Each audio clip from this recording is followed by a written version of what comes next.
इतिहास हा केवळ राजा महाराजांच्या कथा सांगत नाही, तर तो एका संपूर्ण कालखंडाचा आरसा असतो. मध्ययुगीन भारताचा, विशेषतः महाराष्ट्र आणि कर्नाटकचा इतिहास समजून घ्यायचा असेल, तर आपल्याला एका अशा परदेशी इतिहासकाराच्या पानांवरून प्रवास करावा लागतो, ज्याने इथली माती, इथला रक्तपात आणि इथले वैभव स्वतःच्या डोळ्यांनी पाहिले. आज आपण जाणून घेणार आहोत अशाच एका महान इतिहासकाराबद्दल, ज्याचे नाव होते फरिश्ता आणि त्याने लिहिलेला अजरामर ग्रंथ म्हणजेच गुलशन-ए-इब्राहिमी. चला तर मग आजच्या या व्हिडिओमध्ये मध्ययुगीन कालखंडाचा हा अद्भुत इतिहास जवळून समजून घेऊया.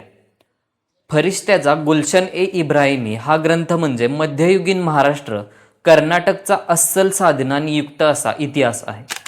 फरिश्ता हा कॅस्पियन समुद्राच्या किनाऱ्यावर उस्माबाद येथे सन 1570च्या सुमारास जन्माला. आपल्या देशाचा त्याग करून तो हिंदुस्थानात आला व अहमदनगर येथे राहिला. तेथील राज्यक्रांतीत भाग न घेता तो विजापूरच्या आदिलशहाकडे आश्रयाला आला. विजापूरच्या सुलतानाचा इतिहास त्याने 1596 मध्ये पूर्ण केला व विजापूर दरबारचा एक मुत्सद्दी म्हणून फरिश्ता जहांगीर बादशाहकडे गेला होता. सन 1626च्या सुमारास तो मृत्यू पावला.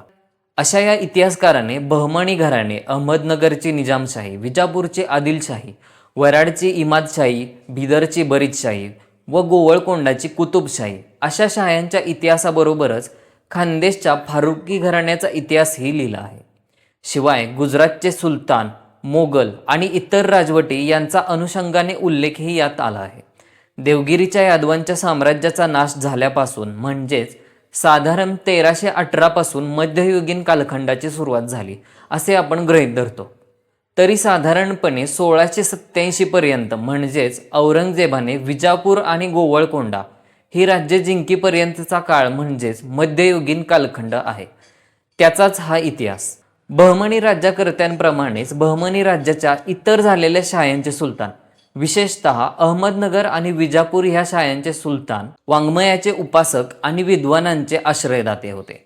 या शाह्यांच्या दरबारी अनेक हिंदुस्थानी व परकीय विद्वान आश्रयाला होते.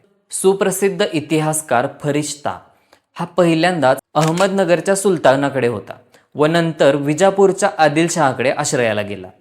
तेव्हाच त्याने गुलशन-ए-इब्राहिमी म्हणजेच हिंदुस्थानातील मुसलमानी सत्तेचा उदय हा ग्रंथ लिहिला. मध्ययुगीन इतिहासाचा कालखंड सुमारे 350हून अधिक काळ पसरला आहे. या कालखंडाने अनेक राजवटी पाहिल्या, सिंहासनासाठी रक्तपात, युद्धे पाहिली. म्हणजेच ही युद्धे मुसलमान आणि मुसलमानांच्यात, हिंदू आणि मुसलमान किंवा हिंदू आणि हिंदूत झाली. युद्धाबरोबरच मनुष्यहानी, वित्तहानी आणि मालमत्तेची हानी आलीच. या शाह्यांच्या कालखंडानंतर मुघल कालखंड आला, तरी युद्धाच्या स्वरूपात मूलग्राही फरक पडला नाही. अशा या महत्त्वपूर्ण कालखंडाचा इतिहास फरिश्ता याने लिहिला आहे व डॉक्टर भ. कुंटे यांनी त्याला मराठी साथ चढवला आहे. मूळ ग्रंथाबरोबर शाह्यांच्या वंशावळी, वंशवृक्ष, घटनांची सूची, तळटीप इत्यादी दिल्याने ग्रंथाची उपयुक्तता वाढली आहे. तर मित्रांनो, इतिहासकार फरिश्ताने लिहिलेला हा इतिहास आपल्याला हेच शिकवतो की सत्ता आणि सिंहासनासाठी खेळल्या गेलेल्या खेळाला कोणत्याही धर्माचे बंधन नव्हते. 350 वर्षांचा हा कालखंड जितका युद्धांनी आणि मनुष्यहानीने भरला होता, तितकाच तो कला, वाङ्मय आणि विद्वानांच्या राजाश्रयाने समृद्धही होता. फरिश्ताच्या या मूळ ग्रंथाला डॉक्टर भ. कुंटे यांनी मराठीत आणून आपल्यासाठी इतिहासाचे एक सुवर्ण दालन खुले केले आहे. इतिहास जाणून घेण्याचा हा आमचा प्रयत्न तुम्हाला कसा वाटला हे आम्हाला कमेंट करून नक्की सांगा. व्हिडिओ आवडला असेल तर लाईक करा, मित्रांसोबत शेअर करा आणि अशाच ऐतिहासिक माहितीसाठी आपल्या चॅनलला सबस्क्राईब करायला विसरू नका. भेटूया अशाच एका नवीन आणि रंजक ऐतिहासिक विषयासह. धन्यवाद.